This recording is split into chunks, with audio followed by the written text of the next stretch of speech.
ಶ್ರೀ ಗಣೇಶಾಯ ನಮಃ. ಶ್ರೀ ಗುರುಭ್ಯೋ ನಮಃ. ಶ್ರೀ ಸರಸ್ವತ್ಯೈ ನಮಃ. ಶ್ರೀಮಾತ್ರೇ ನಮಃ. ಎಲ್ಲರಿಗೂ ನಮಸ್ಕಾರಗಳು. ಆತ್ಮೀಯರೇ, ಸೌಂದರ್ಯ ಲಹರಿಯ 47ನೆಯ ಶ್ಲೋಕ. ಭ್ರುವೌ ಭುಗ್ನೇ ಕಿಂಚಿತ್ ಭುವನ ಭಯಭಂಗವ್ಯಸನಿನಿ ತ್ವದೀಯೇ ನೇತ್ರಾಭ್ಯಾಂ ಮಧುಕರ ರುಚಿಭ್ಯಾಂ ಧೃತಗುಣಂ ಧನುರ್ಮನ್ಯೇ ಸವ್ಯೇತರಕರಗೃಹೀತಂ ರಧಿಪತೇಃ ಪ್ರಕೋಷ್ಠೆ ಮುಷ್ಟೌ ಚ ಸ್ಥಗಯತಿ ನಿಗೂಢಾಂತರಮುಮೇ. ಹೇ ಉಮಾದೇವಿಯೇ, ಜಗತ್ತಿನ ಭಯವನ್ನ ನಿವಾರಣೆ ಮಾಡುವುದರಲ್ಲೇ ಆಸಕ್ತಿಯನ್ನು ಹೊಂದಿರುವಂಥ ದೇವಿಯೇ, ತುಸು ಬಾಗಿರುವ ನಿನ್ನ ಹುಬ್ಬುಗಳನ್ನು ನಾನು ಮನ್ಮಥನ ಬಿಲ್ಲೆಂದು ತಿಳಿಯುತ್ತೇನಮ್ಮ. ದುಂಬಿಯಂತಿರುವ ನಿನ್ನ ಕಣ್ಣುಗಳೇ ಅದರ ಮೌರ್ವಿಯಾಗಿದೆ.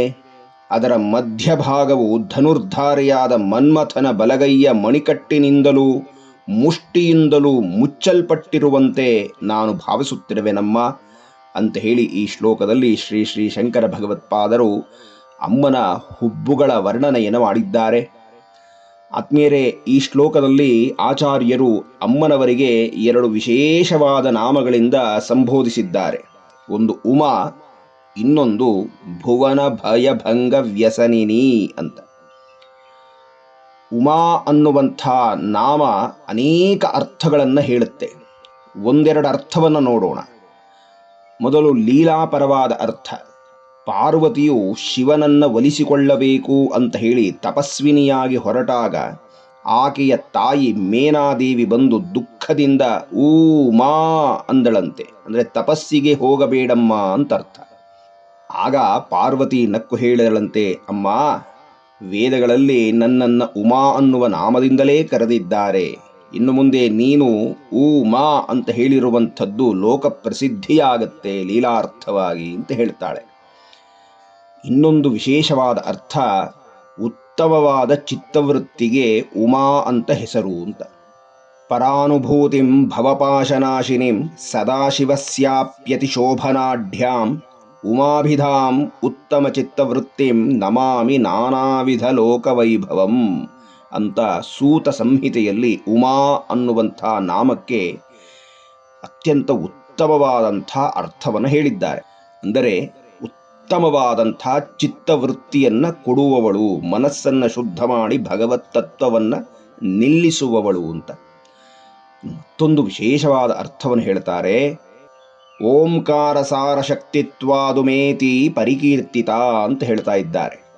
ಅಂದರೆ ಓಂಕಾರದ 3 ಮಾತ್ರೆಗಳಾದ ಅಕಾರ, ಉಕಾರ, ಮಕಾರವನ್ನು ಸ್ವಲ್ಪ ವ್ಯತ್ಯಾಸವಾಗಿ ಹೇಳಬೇಕು ಅಂತ.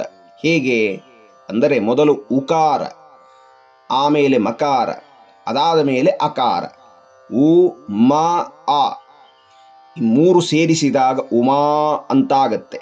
ಅಂದರೆ ಓಂಕಾರವನ್ನು ಪ್ರತಿನಿಧಿಸುವಂಥ ಪ್ರಣವ ಸ್ವರೂಪಳೇ ಅಮ್ಮ ಅಂತ ಹೇಳ್ತಾ ಇದ್ದಾರೆ.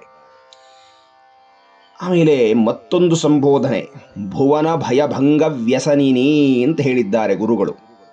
ಪುಷ್ಪದಂತ ಅನ್ನುವಂಥ ಮಹಾನ್ ಶಿವಭಕ್ತ ಶಿವಮಹಿಮ್ನ ಸ್ತುತಿಯಲ್ಲಿ ಒಂದು ಸ್ತೋತ್ರವನ್ನು ರಚನೆ ಮಾಡಿದ್ದಾನೆ. ಅದು 14ನೆಯ ಸ್ತೋತ್ರ. ಆ 2ನೆಯ ಪಾದದಲ್ಲಿ ಶ್ರಿಯಮಹೋ ವಿಕಾರೋಪಿ ಶ್ಲಾಘ್ಯೋ ಭುವನ ಭಯಭಂಗ ವ್ಯಸನಿನಃ ಅಂತ ಶಿವನ ಪರವಾಗಿ ಹೇಳಿದ್ದಾನೆ ಆ ಮಹಾಶಯ. ಅಂದರೆ ಶಿವನಿಗೆ ಒಂದು ವ್ಯಸನವಿದೆಯಂತೆ.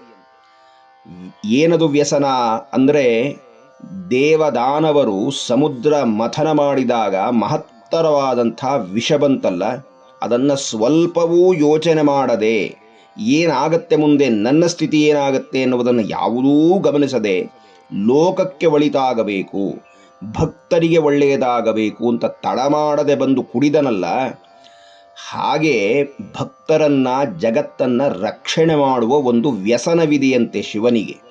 ಹಾಗಾಗಿ ಬಂದು ಕುಡಿದು ಬಿಟ್ಟ ಅಂತ.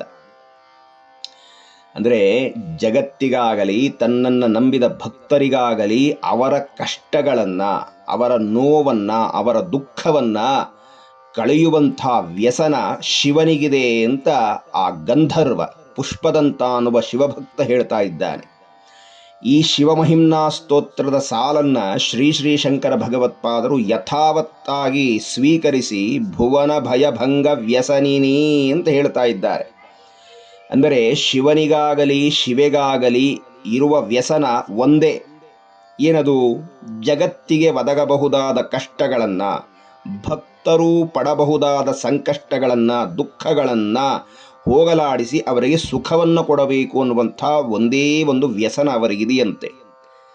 ನೋಡಿ ಎಂಥ ಕರುಣಾಸ್ವರೂಪರು ಶಿವಪಾರ್ವತಿಯರು ಅಂತ. ಈಗ ಇಲ್ಲೊಂದು ಪ್ರಶ್ನೆ ಏಳುವ ಸಾಧ್ಯತೆ ಇದೆ. ಏನು ಅಂದರೆ, ಶಂಕರರು ಅಮ್ಮನ ಹುಬ್ಬುಗಳನ್ನು ವರ್ಣನೆ ಮಾಡುತ್ತಾ ಈ ಭುವನ ಭಯಭಂಗ ವ್ಯಸನಿನಿ ಅಂತ ಹೇಳ್ತಾ ಇದ್ದಾರಲ್ಲ, ಇದರ ಔಚಿತ್ಯವೇನು ಅಂತ ಗಮನಿಸಿ. ಯಾರ ಮೇಲಾದರೂ ದಯೆ ಉಂಟಾದರೆ ಮುಖದಲ್ಲಿ ಆ ಭಾವ ನಮಗೆ ಸ್ಪಷ್ಟವಾಗಿ ಕಾಣುತ್ತೆ.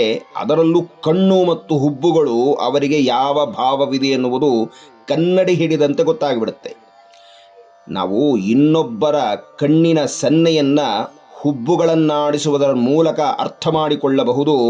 ಅವರಿಗೆ ದಯೆ ಇದೆಯಾ, ಅಥವಾ ಅವರು ಸಿಟ್ಟಾಗಿದ್ದಾರಾ, ಅಥವಾ ಸಂತೋಷದಿಂದಿದ್ದಾರಾ, ಅಥವಾ ಆಶ್ಚರ್ಯ ಪಡ್ತಾ ಇದ್ದಾರಾ, ಹೀಗೆ ಯಾವುದೇ ಭಾವನೆ ಮುಖದಲ್ಲಿ ವ್ಯಕ್ತವಾಗುತ್ತೆ.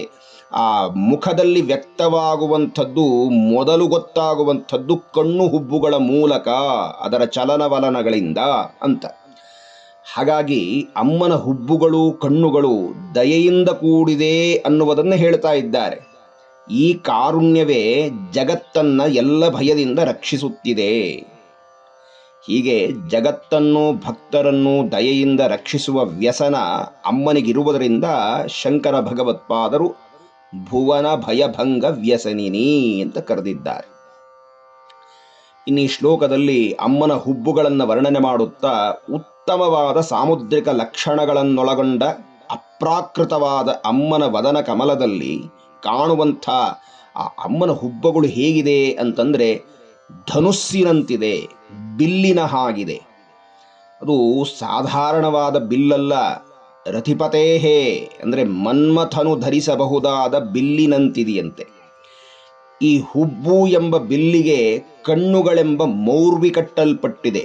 ಮೌರ್ವಿ ಅಂದರೆ ದಾರವನ್ನು ಕಟ್ಟಿರ್ತಾರಲ್ಲ, ಶಿಂಜಿನಿ ಅಂತ ಹೇಳಿ, ಅದು. ನಾವು ಈ ಹಿಂದೆ 6ನೆಯ ಶ್ಲೋಕದಲ್ಲಿ ಧನು ಪೌಷ್ಪಂ ಮೌರ್ವಿ ಮಧುಕರಮಯಿ ಅನ್ನುವ ಶ್ಲೋಕವನ್ನು ನೆನಪು ಮಾಡಿಕೊಂಡ್ರೆ ಇದು ಬೇಗ ಸ್ಪಷ್ಟವಾಗುತ್ತೆ. ಈ ಧನುಸ್ಸಿಗೆ ಮಧ್ಯಭಾಗ ಹಿಡಿದುಕೊಳ್ತಾರಲ್ಲ, ಅದನ್ನು ಲಸ್ತಕ ಅಂತ ಹೇಳಿ ಕರೀತಾರೆ. ಧನುರ್ಧಾರಿಗಳು ಸಾಧಾರಣವಾಗಿ ಆ ಧನುಸ್ಸಿನ ಮಧ್ಯಭಾಗವನ್ನು, ಆ ಲಸ್ತಕವನ್ನು ಹಿಡಿದಿರ್ತಾರೆ. ಹಾಗೆ ಹಿಡಿದುಕೊಂಡಾಗ ಆ ಮಧ್ಯಭಾಗ ಸಹಜವಾಗಿ ಕಾಣೋದಿಲ್ಲ. ಹಾಗೆ ಈ ಧನುಸ್ಸು ಅನ್ನುವಂಥದ್ದನ್ನು, ಯಾವ ಧನುಸ್ಸು? ಅಮ್ಮನ ಹುಬ್ಬುಗಳು ಅನ್ನುವ ಧನುಸ್ಸನ್ನು ಮನ್ಮಥನು ತನ್ನ ಬಲಗೈಯ ಮುಷ್ಟಿಯಿಂದ ಬಂಧಿಸಿರುವಾಗ, ಹಿಡಿದುಕೊಂಡಿರುವಾಗ, ಅವನ ಕೈಯ ಆ ಮಣಿಬಂಧಗಳು ಅದನ್ನು ಮುಚ್ಚಲ್ಪಟ್ಟಿದೆ ಮತ್ತು ಆ ಮುಷ್ಟಿಗಳಿಂದ ಧನುಸ್ಸಿನ ಮಧ್ಯಭಾಗವನ್ನು ಹಿಡಿದಿದ್ದಾನಲ್ಲ, ಅದೂ ಸಹ ಮುಚ್ಚಲ್ಪಟ್ಟಿದೆ, ಹೊರಗಡೆ ಕಾಣಿಸ್ತಾ ಇಲ್ಲ ಅಂತ ನಾನು ಭಾವಿಸ್ತೇನಮ್ಮ ಅಂತ ಹೇಳಿ ಒಂದು ಸುಂದರವಾದ ಕಲ್ಪನೆಯನ್ನು ಶ್ರೀ ಶ್ರೀ ಶಂಕರ ಭಗವತ್ಪಾದರು ಈ ಸ್ತೋತ್ರದಲ್ಲಿ ಮಾಡಿದ್ದಾರೆ. ಇನ್ನು ಲಲಿತಾ ಸಹಸ್ರನಾಮದಲ್ಲಿ ವದನ ಸ್ಮರ ಮಾಂಗಲ್ಯ ಗೃಹತೋರಣ ಚಲ್ಲಿಕಾ ಅನ್ನುವ ನಾಮದಿಂದ ವಾಗ್ದೇವತೆಗಳು ಅಮ್ಮನ ಆ ಹುಬ್ಬುಗಳನ್ನು ಸ್ಮರಣೆ ಮಾಡಿದ್ದಾರೆ. ಅಂದರೆ ಕಾಮರಾಜನ ಮಂಗಳ ಗೃಹಕ್ಕೆ ತೋರಣವಾಗಿರುವಂತಿದೆಯಮ್ಮ ನಿನ್ನ ಹುಬ್ಬುಗಳು ಅಂತ ಹೇಳಿ ವಾಗ್ದೇವತೆಗಳು ವರ್ಣನೆಯನ್ನು ಮಾಡ್ತಾ ಇದ್ದಾರೆ. ಇಂತಹ ಸುಂದರವಾದಂಥ ಹುಬ್ಬುಗಳ ವರ್ಣನೆಯನ್ನು ಮಾಡಿದಂಥ ಶ್ರೀ ಶ್ರೀ ಶಂಕರ ಭಗವತ್ಪಾದರಿಗೂ ಶ್ರೀಮಾತೆಯ ಚರಣಾರವಿಂದಗಳಿಗೂ ಸಹ ಶಿರಸ ಮನಸ ವಂದಿಸುತ್ತಾ ಮುಂದಿನ ಉಪನ್ಯಾಸದಲ್ಲಿ ಮುಂದಿನ ಶ್ಲೋಕವನ್ನು ಚಿಂತನೆಯನ್ನು ನಡೆಸೋಣ. ಎಲ್ಲರಿಗೂ ವಂದನೆಗಳು. ನಮಸ್ಕಾರ.